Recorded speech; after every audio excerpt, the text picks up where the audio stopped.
अगर आप 2024 में मैट्रिक का देने वाले हैं एग्जाम, तो आज का क्लास आपके लिए होने वाला है बहुत ही खास।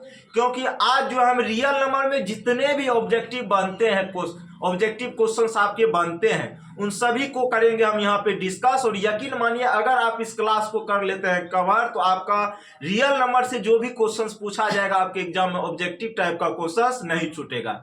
ठीक है, तो पहला क्वेश्चन हम ही आपसे करते हैं। आप हमको बताइए सबसे छोटी प्राकृत संख्या क्या होगी। सबसे पहले हम फोकस कर लेते हैं नेचुरल नंबर के बारे में। ठीक है, तो अगर हमने आपसे पूछा भाई बताओ सबसे छोटी प्राकृत संख्या क्या होगी, तो प्राकृत संख्या कहां से स्टार्ट होती है? एक से। 1 2 3 4 5 100 कहां तक? ध्यान से देखिएगा कैसे ऑब्जेक्टिव क्वेश्चंस यहां से पूछ सकता है। क्या आप ये रूल के बारे में जानते थे जो आज हम बताएंगे?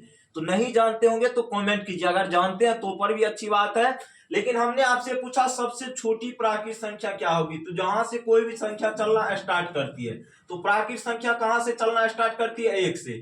तो सबसे छोटी प्राकृत संख्या बोआ कितना हो जाएगा? 1 हो जाएगा। कितना हो जाएगा बोलो तो? और सबसे छोटी प्राकृत संख्या तो 1 हो गई, लेकिन हम लोग प्राकृत संख्या किसको कहते हैं? गिनती की संख्या को कहते हैं। और गिनती की संख्या कहां से स्टार्ट होती है? 1 से। तो सबसे छोटी प्राकृत संख्या क्या हो जाएगा? 1 हो जाएगा। अगर हम पूछेंगे सबसे बड़ी प्राकृत संख्या बताओ, तो अंत यह कहां पे हो रहा है? चूंकि बहुत सारा प्राकृत संख्या होता है, मतलब गिनती की बहुत सारी संख्या होती है जिसको हम लोग गिन नहीं सकते, इम्पॉसिबल है गिनना, तो ये इन्फिनाइट हम लोग बोलते हैं। तो सबसे बड़ी प्राकृत संख्या क्या हो जाएगा? अनंत हो जाएगा। क्या हो जाएगा बुआ? अनंत। अगर हम तुमसे ये पूछे बुआ बताओ दो लगातार प्राकृत संख्या के बीच का अंतर कितना होगा? दो लगातार प्राकृत संख्या के बीच का अंतर कितना होगा? तो देखते जाओ हमसे। 2 में से 1 घटाओ, कितना हो रहा है? 1। उसी तरह 3 में से 2 घटाओ, 1। 4 में से 3 गया 1। कहने का सेंस हुआ, जब भी हम दो लगातार प्राकृत संख्या को देखेंगे, क्या करेंगे? जब भी दो लगातार प्राकृत संख्या का हम लोग अंतर लेंगे, तो वो हमेशा किसके बराबर? 1 के बराबर होगा।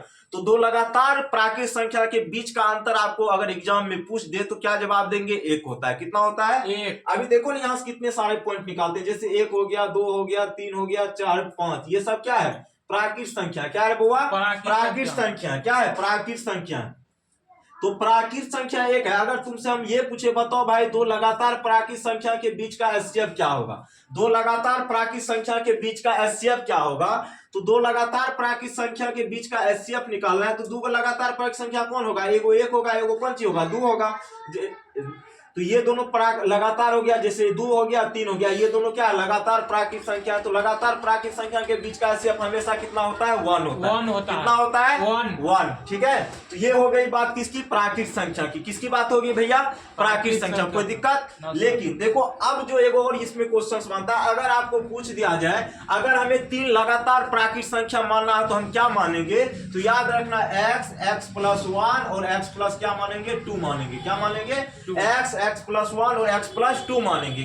ठीक है, ऐसा हम क्यों करते भाई? देख लो दोनों का अंतर डिफरेंस कितने का आएगा? 1 का। कितने का आएगा? 1 का। और प्राकृत संख्या दो लगातार प्राकृत संख्या के बीच जो डिफरेंस होता है वो भी हमेशा किसके बराबर होता है? 1 के बराबर होता है। किसके बराबर होता है? 1 का।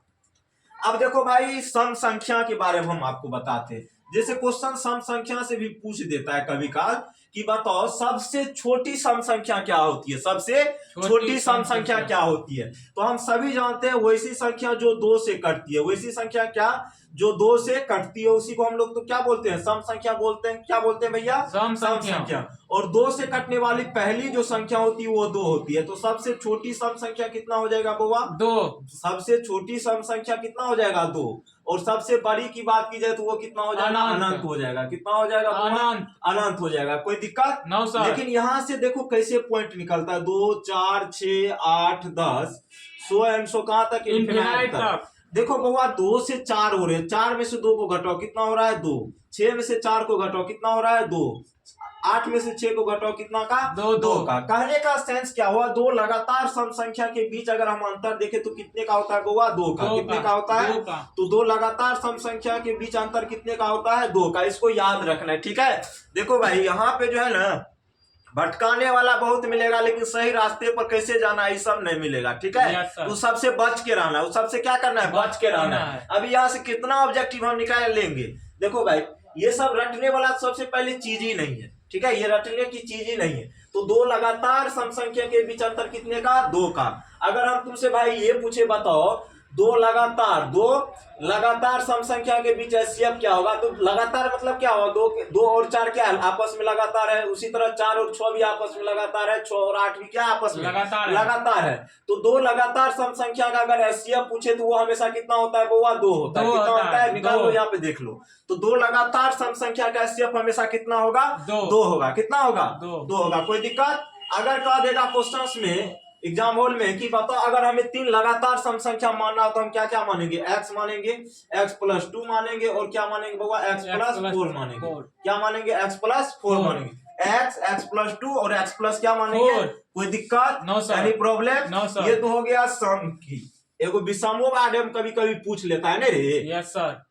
तो विषमों में कुछ नहीं रखना, जो संख्या 2 से नहीं कटता है। तो 1, 3, 5, 7, 9, 100 कहां तक? इनफिनिट तक। देखो ये 1 से तो नहीं, सॉरी 2 से तो नहीं कट रहा है। जो 2 से नहीं कटेगा उसी ने कौन बोलेंगे। और पहली संख्या जो 2 से नहीं कटता वो 1 होता है। तो सबसे छोटी विषम संख्या क्या हो जाएगा बताओ तो?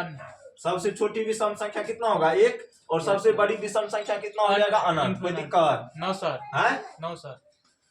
तो ये हो गया। अगर पूछेगा दो लगातार विषम संख्या के बीच अंतर कितने का, तो कितने का अंतर होता है? 2 का। कितने का अंतर? 2 का। दो लगातार विषम संख्या के बीच अंतर कितने का? 2 का। अगर पूछेगा दो लगातार विषम संख्या के बीच एचसीएफ कितना होता है, तो वो कितना होता है? 1 का। निकाल के देख ले लो। जैसे ये दोनों लगातार है तो इसके बीच का एचसीएफ कितना होगा? 1 और 3 का 1 होगा। 3 और 5 का भी एचसीएफ कितना होगा? 1 होगा। कितना होगा? 1 होगा। कोई दिक्कत? 5 और 7 का भी कितना होगा? 1 होगा। कोई दिक्कत? इसी तरह हम लोग निकाल करके देखेंगे। अगर 3 लगातार विषम संख्या आपको पूछ दे कि क्या होगा, तो एगो मानेंगे x, एगो x+2, एगो मानेंगे x+ क्या रे बुआ? 4 मानेंगे। क्या मानेंगे? सबसे बड़ी विषम संख्या अनंत होता है। क्या होता है? और सबसे छोटी विषम संख्या क्या होता है? 1 होता है। कितना होता है? कितना होता है? तो सब चीजों को ध्यान में रखेंगे। क्या करेंगे? ध्यान में रखेंगे। छोटी छोटी चीजें हैं मगर मोटी चीजें हैं। ठीक है।